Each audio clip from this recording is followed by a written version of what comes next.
Drew and I are ready for like the Joe Rogan version where we get 4 hours to just talk about trees. Totally.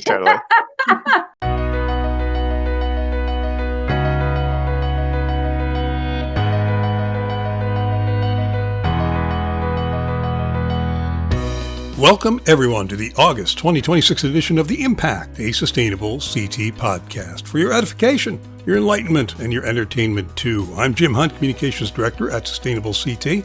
So if you're looking for someone to blame for this podcast, well, you can blame me. But remember, this is never a one-way conversation. We always want to hear from you for our edification and enlightenment. Drop us a note, won't you, to info@sustainablect.org. The Impact is brought to you in part by the Common Sense Fund. The Common Sense Fund supports environmental change through education, policy initiatives, promotion of carbon-free energy sources, and stewardship of our natural resources. The fund promotes action both on the environment and in the arts that is practical, creative, and addresses social needs, and we are oh so glad they do. Visit them at commonsensefund.org. Remember, we can't do what we do without you. We don't have a magical rainbow unicorn money tree, no sir, but you can support Sustainable CT's work and mission. Yes, you can. Find out how at sustainablect.org. You'll be glad you did.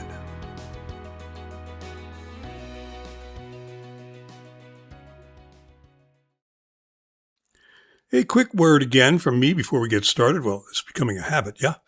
This month's show continues to highlight, or I should say employ, our Sustainable CT Summer Fellows. Kicking me out of the host chair this time around are fellows Anna Hilary and Grace DiTunno. Grace, you may remember, was a guest on that last month's program. Fellows Maya Avilés and Natalie Crowley produced the show, and Natalie was a guest on last month's show as well. Now, they're not doing this just to show off. No, and they're not doing it to put me out of a job either. Well, I hope that's not why they're doing it. No, this summer's cohort of Sustainable CT Fellows analyzed data from all 169 Connecticut municipalities to build the first of its kind database of tree ordinances and zoning laws. Yeah.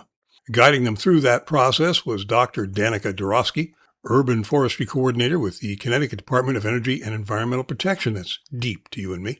And Drew Goldsman, Urban Conservation Director with the Nature Conservancy. Doroski and Goldsman joined as guests this month to talk about the tree database project and how it could inform and benefit municipal decision-making in the area of urban and community forestry. Great stuff. And once again, I managed to shut the hell up and get out of the way, which, I count as a job well done.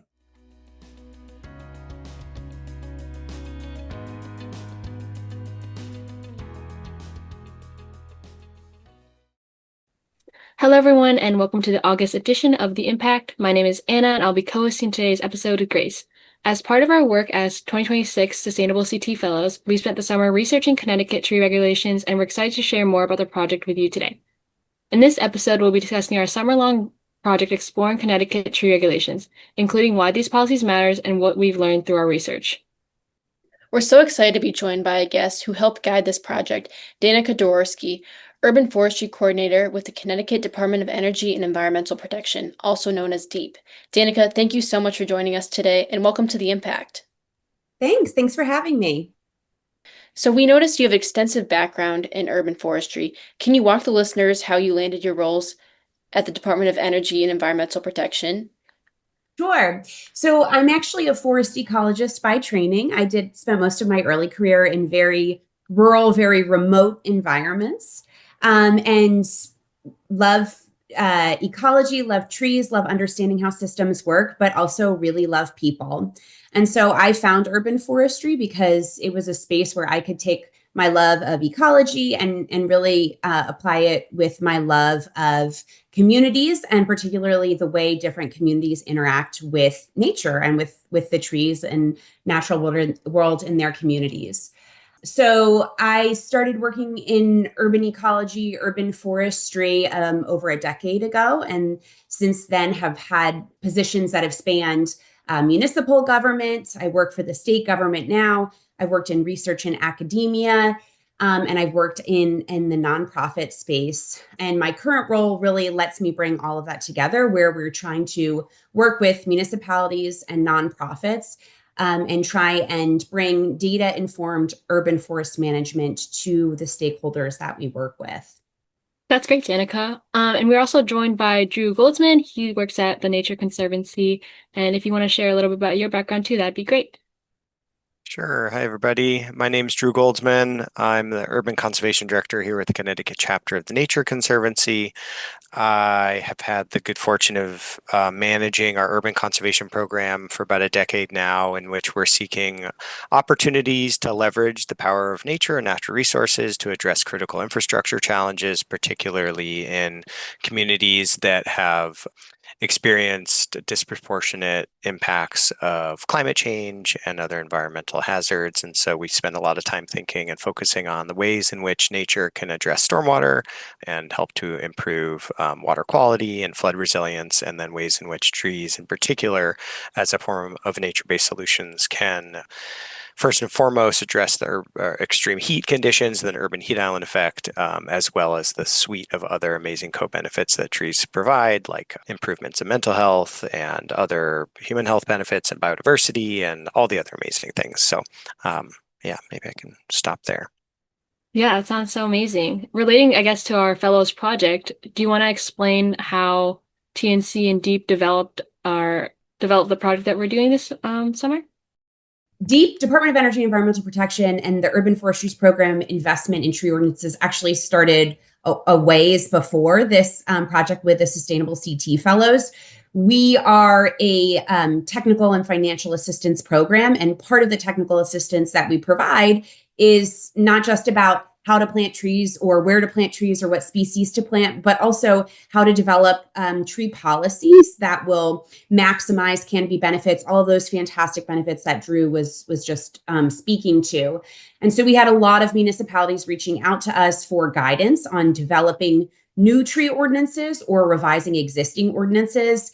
And what we very quickly realized through our own technical assistance program is the quality of our assistance was really limited by our understanding of what the scope of ordinances and tree policy was in our state. And so we wanted to do kind of an inventory of tree ordinances, and we engaged two really fantastic students from the Yale School of the Environment. They did an independent study and, working closely with us, went through all 169 municipalities. Do they have an ordinance? Do they not have an ordinance? And if they do, what topics, what key kind of themes are those ordinances hitting on, whether they're protections for trees on private property or additional requirements for tree wardens. That was great. And I think we thought the project would end there. But we quickly realized that in a lot of these municipalities, the real tree policy is in zoning. And so that's when we had been talking with Drew about this project. I think, Drew, you had some conversations with the COGS before about developing resources. And so we realized that the work had really only begun with that ordinance piece. And we wanted to continue the work, having the fellows look at all tree-related zoning and have a really comprehensive data set of all of those different tree policies for our state.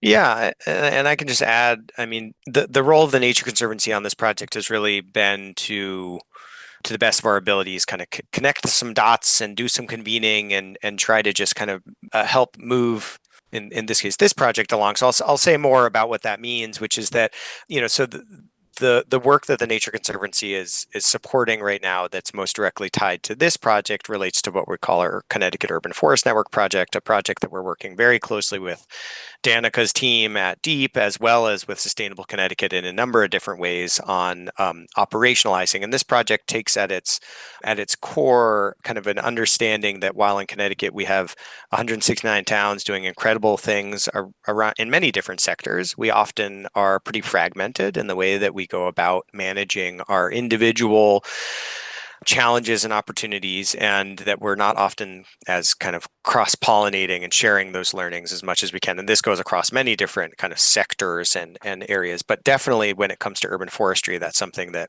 we've learned over the years, is that there are incredible things happening within communities as we have a very kind of home rule approach to our trees and our forest, but very few opportunities to share that learning and that expertise. And so through this Urban Forest Network network project. We're doing a bunch of different things. We're convening folks with the councils of government around what we call our urban and community forestry peer learning exchanges, again, also with Danica's team and many others, bringing together practitioners and thought leaders around urban forestry within regions in Connecticut to get that cross-pollination going, to build those technical skills.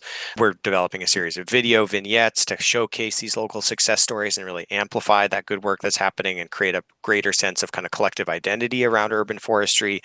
We have a website and network mapping or network analysis, and as part of, in particular, that network analysis piece of this, to better understand kind of who's doing what and how they're doing it. We have a stakeholder needs assessment, and something that has come up time and time again, kind of our all things related to data. So be it how to manage a community's forest, how do we understand individual trees, how do we understand overall canopy cover, and then all things kind of ordinance and law and regs and policies. That comes up time and time again. And in some conversations we were having with folks in the councils of government, again, that came up, and we saw the incredible program that you all run at Sustainable Connecticut, the Fellows program, and then the kind of unifying research project that the fellows that do, with the councils of government, and essentially covering every community in Connecticut, as a really nice framework to take this deep dive and to build off of the work that Danica's team had been leading over the last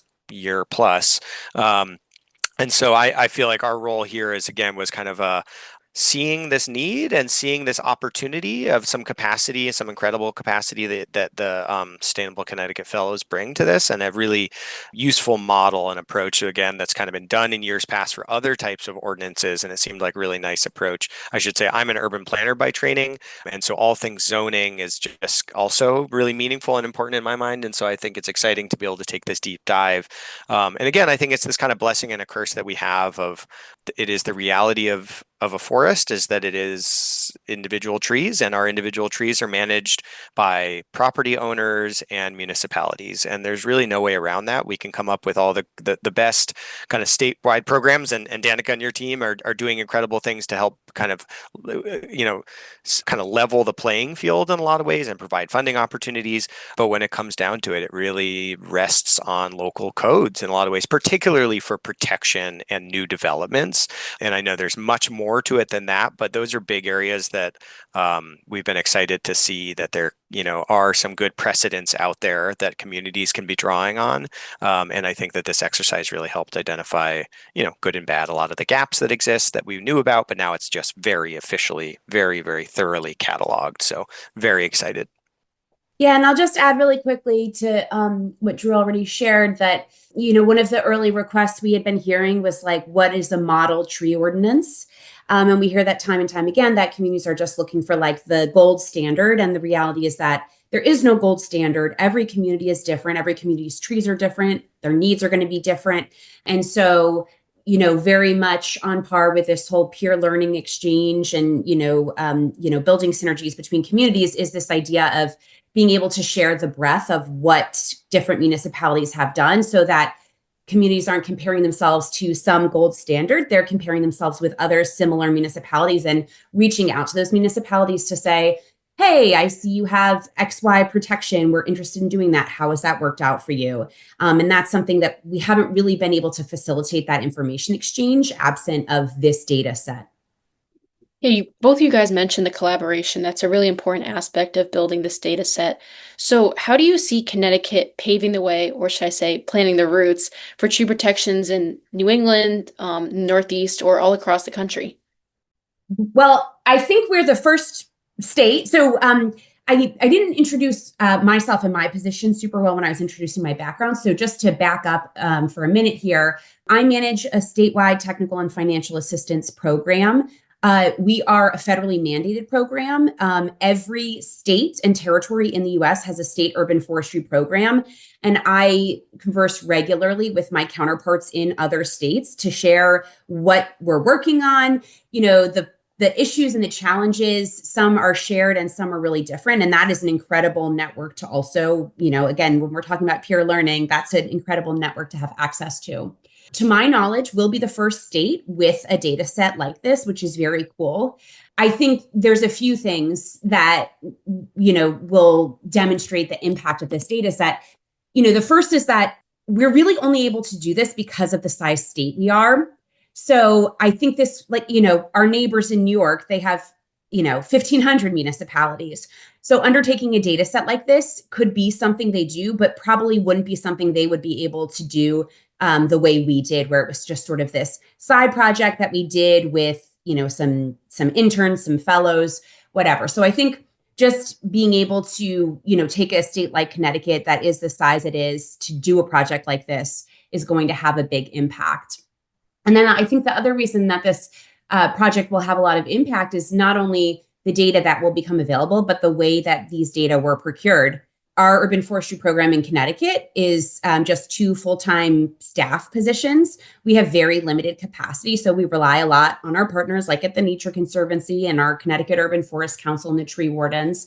But we also rely on really smart and really motivated students like the students we worked with at Yale School of the Environment and with the Sustainable CT Fellows. And I also think that this project gives a really great example of how we can really develop super meaningful policy, implications and resources for our communities with pretty small staff. Certainly, there's going to be some findings in terms of what ordinances look like in general across Connecticut. But I actually think the most important findings are how we were able to do this project and at the scale that we were able to do this project. Yeah, I'll just add, just to reinforce Danica's points there. I mean, I think we often think, definitely at the Nature Conservancy, but I think many of us here in Connecticut in general like to think about Connecticut as this small and kind of perfectly sized, the perfect scale to do things like this and to kind of experiment with things and to perhaps then lead to a kind of exporting of these models. And I think that we are in a unique, just again, Connecticut in a very broad sense, 3.5 million people, geographically kind of, pretty compact.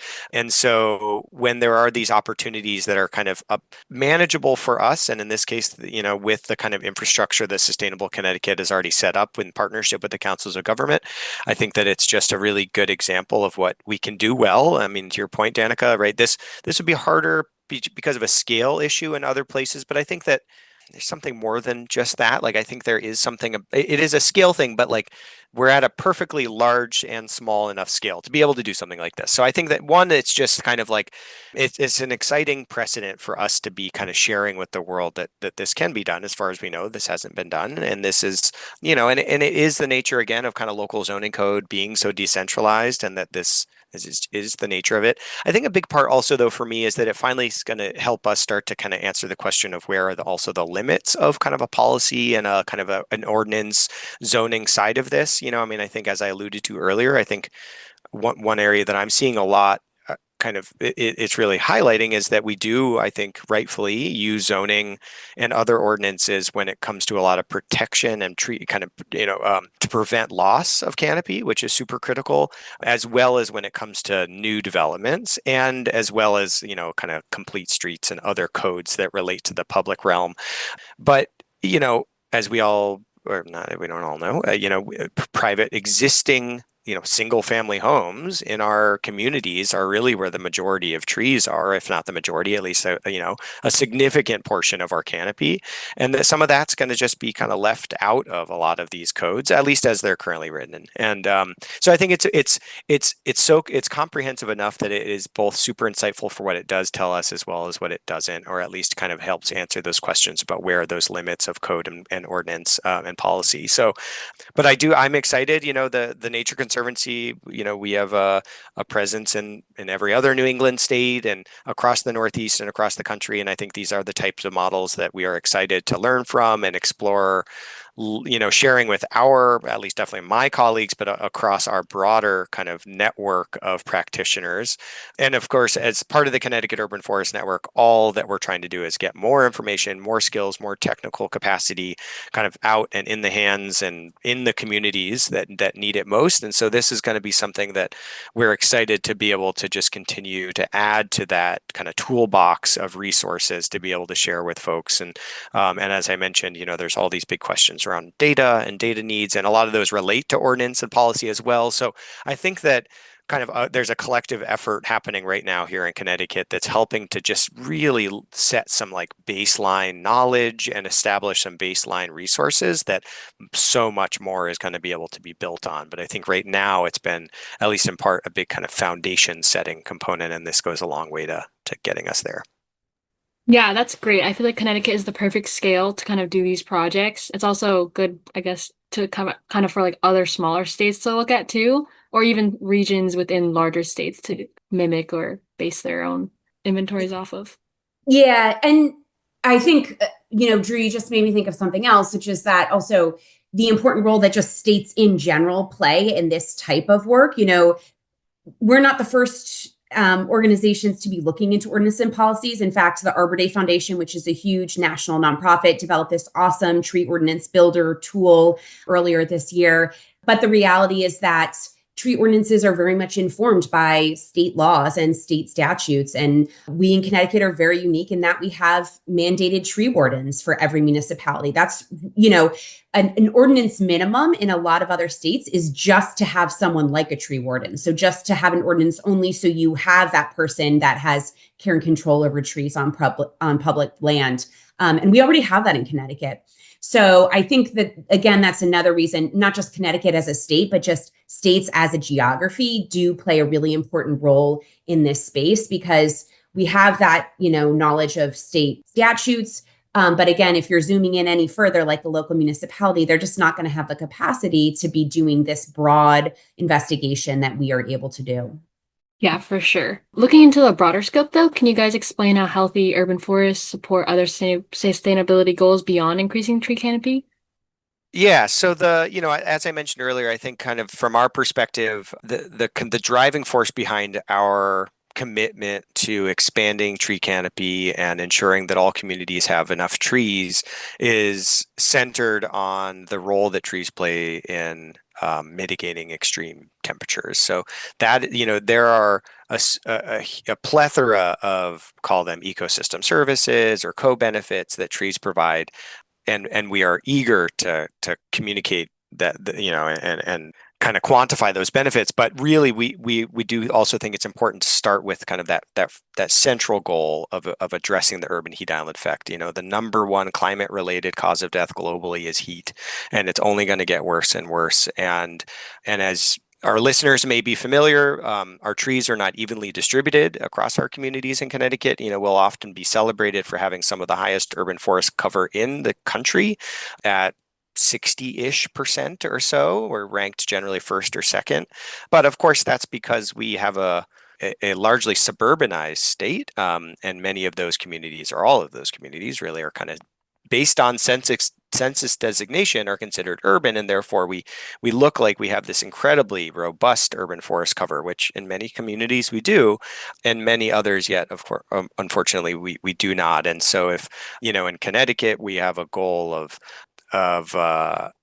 increasing our canopy cover and, getting everyone up to, a 35% or so canopy cover threshold. And, we have many neighborhoods in Connecticut and all of our major cities that are in, 5, 6, 7% to single digits. And so we thought a lot about, well, what does it mean to have enough trees in Connecticut? What does it mean for an individual to live in a place that has enough of the kind of the climate protective benefits that trees can provide? And we looked at a threshold of 35%, if you want to go 30 or 40, or, it depends on kind of your community, and we're not trying to make this a prescriptive goal. We just wanted to describe kind of a threshold in which we might be able to safely say living, but with less than that number of trees or that amount of canopy cover would perhaps be a defining factor of not having enough trees. So we set a 35% canopy cover threshold and looked at all communities across Connecticut.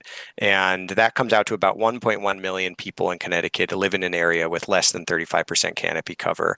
And that's found in about 75 of our 169 communities. And so that's really what we're centering kind of our efforts on, is to address that critical need of increasing canopy in those low canopy communities.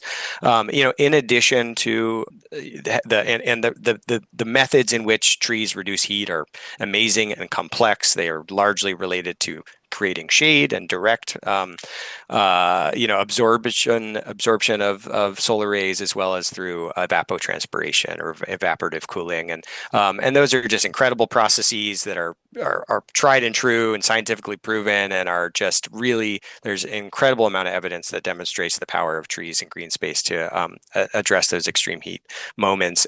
And then I'll also just mention, I mean, there are so many other benefits, ranging from, again, kind of, trees outside of a hospital recovery window, people heal faster, trees outside of a classroom, students do better, all the mental health benefits. And then, of course, air quality, lung and cardiovascular health. I mean, it just goes on, and not to mention aesthetics and just and biodiversity and habitat for our wildlife. So it's all of the above, but definitely kind of, and carbon sequestration. So, right, we're also sucking out carbon from the atmosphere as we're also trying to deal with some of the effects of a warming climate. So, sorry, that's a lot, but I'd say, again, we center it on that kind of the urban heat island effect, vulnerable communities, and then make sure that we're telling the broader story of all the other incredible benefits that it provides.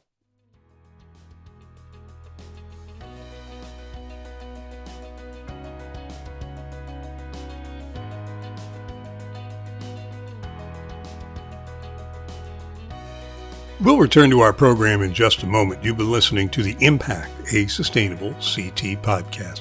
Oh yes, the deadline for our fall certification cycle is upon us, Tuesday, August 18th at noon. And speaking of fellows, it's the primary task of our Sustainable CT fellows to help cities and towns become certified or recertified during the summer months.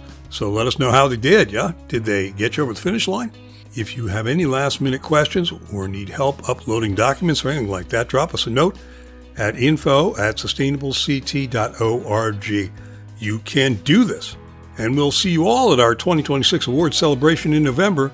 More about that soon, too, but this will be a really good one this year, folks, so you don't want to miss it. You also don't want to miss our August coffee hour coming up on Thursday, August 20th at 10 a.m. It's all about environmentally preferable purchasing. That's right.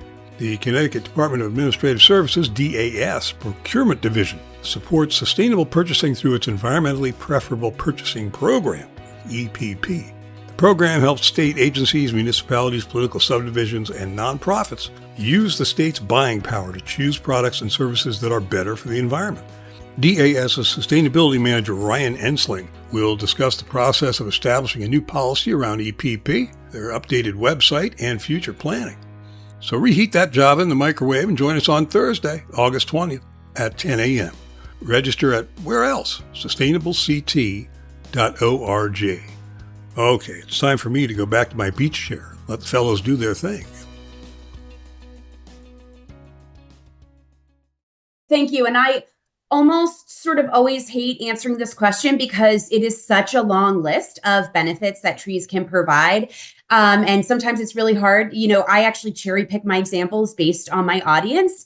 And I think that really speaks to the broad span of benefits that trees can provide. I've presented to like downtown development organizations, and you talk about the economic benefits and data that shows, that trees increase the time people spend in commercial spaces and how much money they spend even versus, if you're talking in a public health setting or from a stormwater perspective. So there are so many benefits. We could almost spend an entire podcast talking about it. But I think heat, as Drew acknowledged, is a big one that we talk about a lot. TNC has this 35% goal. The state has also passed legislation that acknowledges that a lot of communities in Connecticut do have insufficient canopy cover. And so there was an act passed in 2023 that sets a goal of increasing urban tree cover by 5% by 2040 in our environmental justice communities. And so it's again, these canopy cover goals getting to 35%, increasing even just by 5%, that takes a lot of investment. And that's why I think it is really important to acknowledge all of the cross-cutting benefits that trees provide, because it's not just going to happen through urban forestry. It's going to happen with public health and partnerships with housing and with all of these other sectors that can kind of relatedly experience and understand the benefits that trees can provide.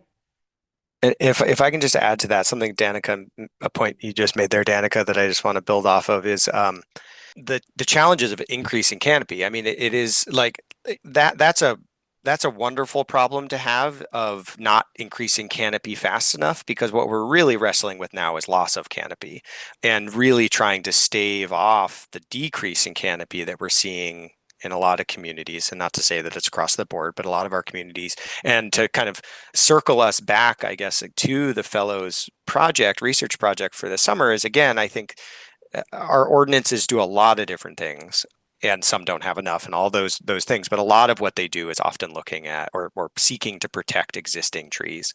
And you can look up all the stats out there, right? A 50-year-old mature oak compared to an 1.5-inch caliper oak that we're going to plant, is doing an incredible amount more work, right? The big oak doing a lot more work than the little oak across everything, right? Including some of maybe the things that people don't love about trees, a lot more leaf litter, a bit more sidewalk heaving, all the things that need to be managed for.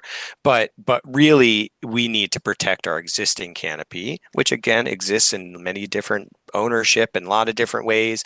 But in terms of those health benefits and all those benefits that they provide, those existing large caliper trees are really what are doing all the work, really. So we do need to be planting, as with any forest, we need to plant the next generation to make sure that in 50 years, everyone else can have these same benefits that we're getting from our mature canopy today. But really, it's about, keeping us where we're at and hopefully growing that canopy. Right, because trees grow. So as they grow, they're expanding canopy. And actually, related to that legislation, my team did some analyses, and we looked, and if we just stop losing canopy, we will surpass that goal, many times over. The challenge is that that's not the trend that we're seeing in most of our communities. So it's a really important point. And I think it is a point that gets lost in a lot of the excitement around urban tree and canopy cover goals.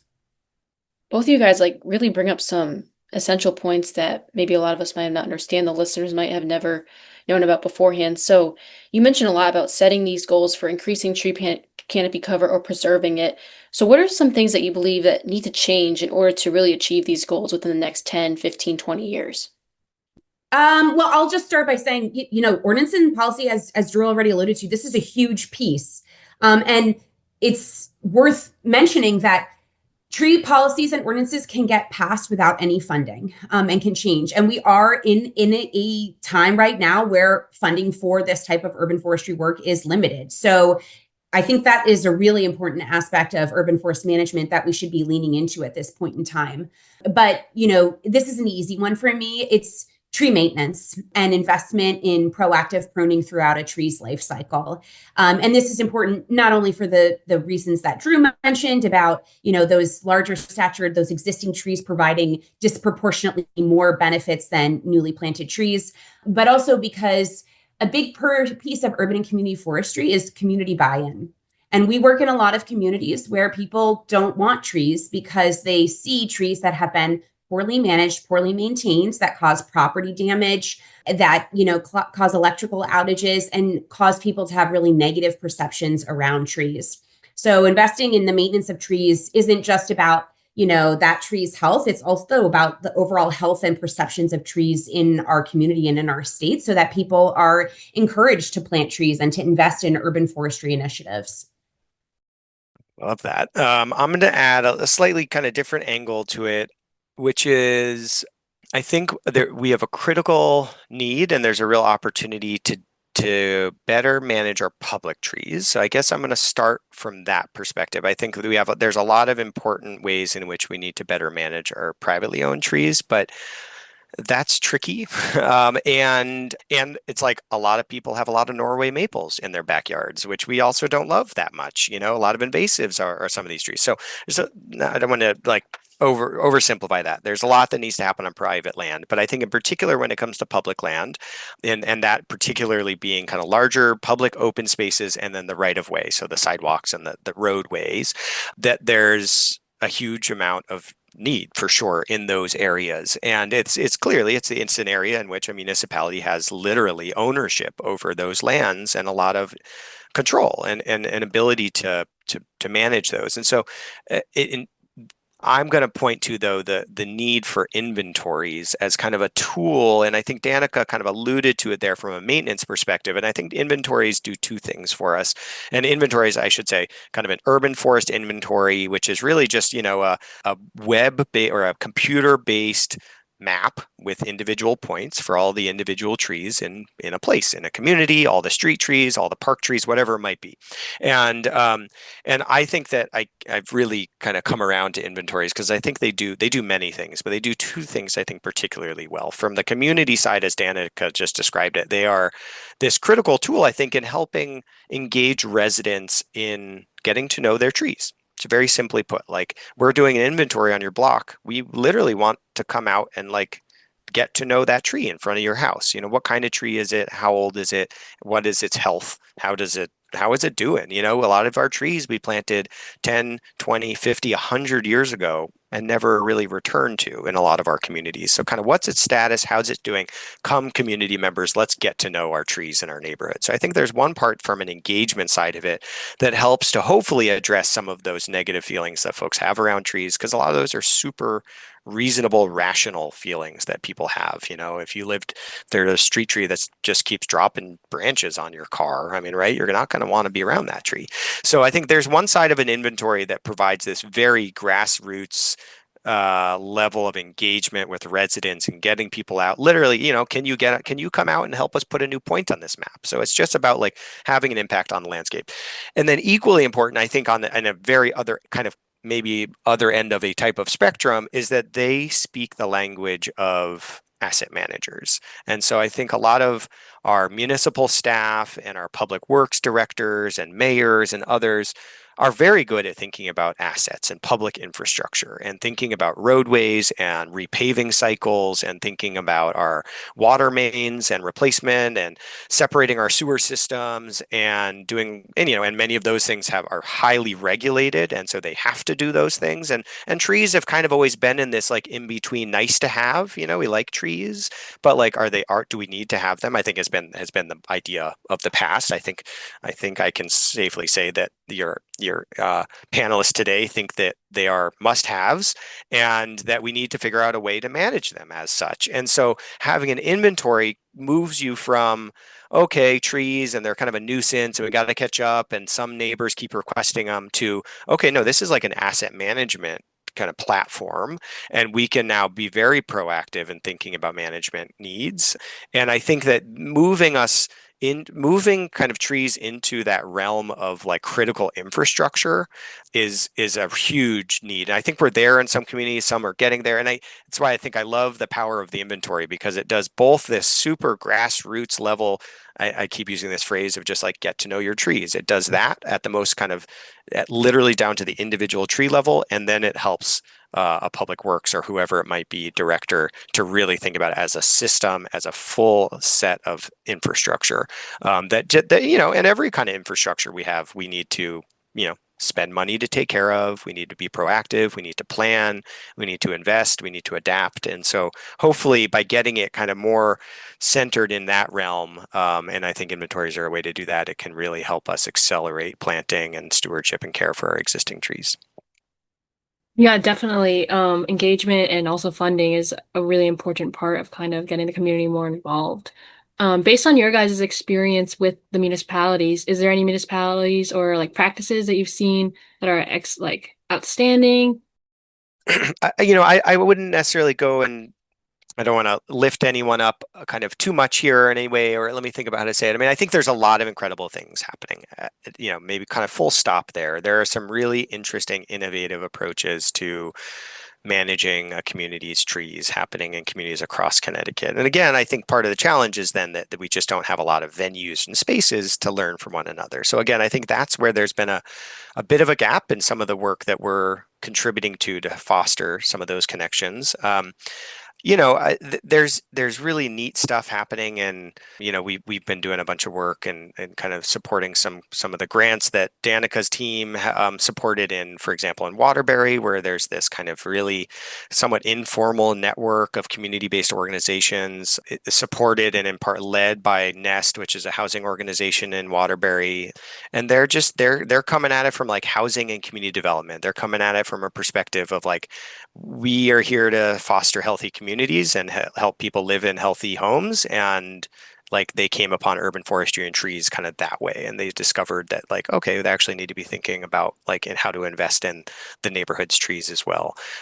Some people are familiar with the model out of New Haven. The Urban Resources Initiative has a really well-established model of working in partnership with the Yale School of the Environment and the City of New Haven, and they have an incredibly robust tree planting and stewardship program and a really well-developed model that gets, rightfully so, a lot of good attention as a national model for some of this work as well.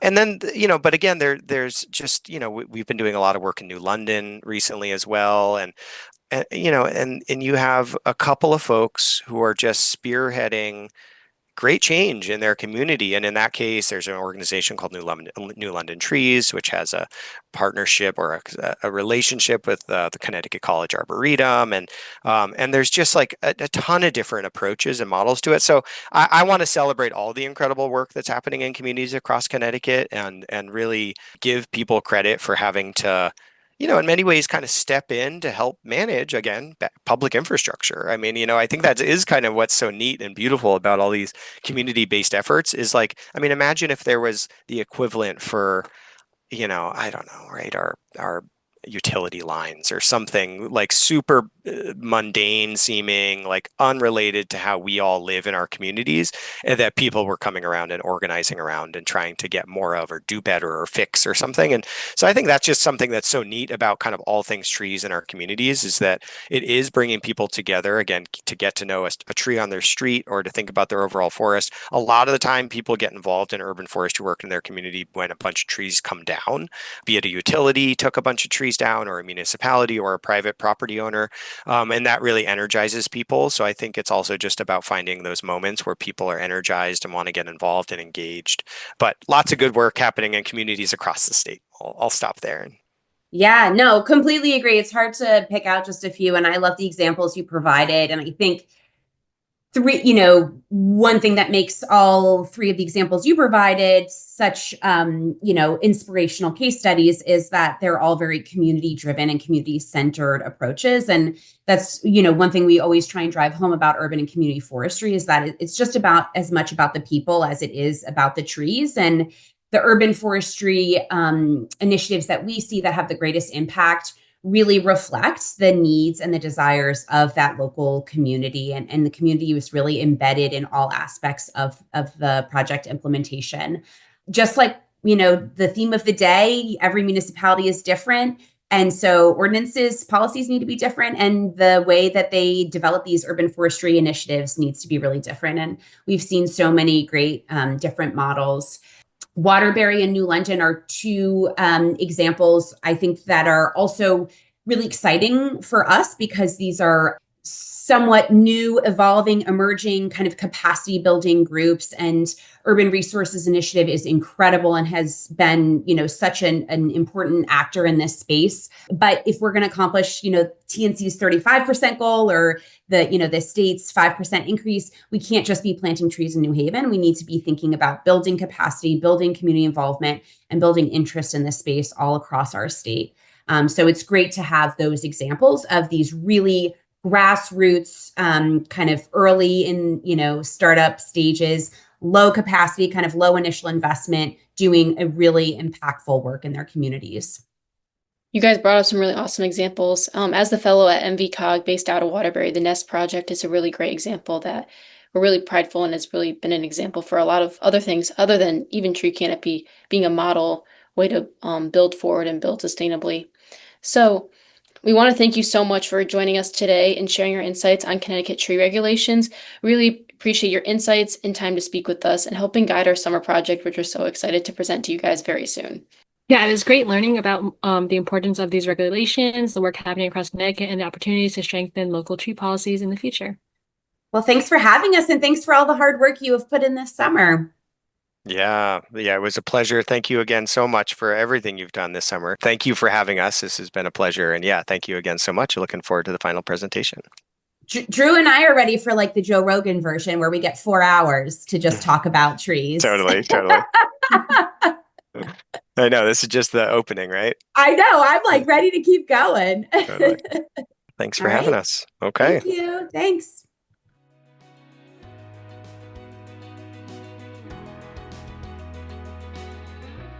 We hope you've enjoyed today's edition of The Impact, a Sustainable CT podcast. This program was mostly written by Hilary and Grace DiTunno, mostly produced by Natalie Crowley and Maya Avilés. It was edited by me. As always, it is copyrighted by Sustainable CT. Thank you for your interest. Thank you for listening. Thank you to our sponsor, the Common Sense Fund. Thanks to our guests, Danica Doroski and Drew Goldsman, for everything they do to make Connecticut and our world a better place. And thanks to everyone for taking local actions that have a statewide impact.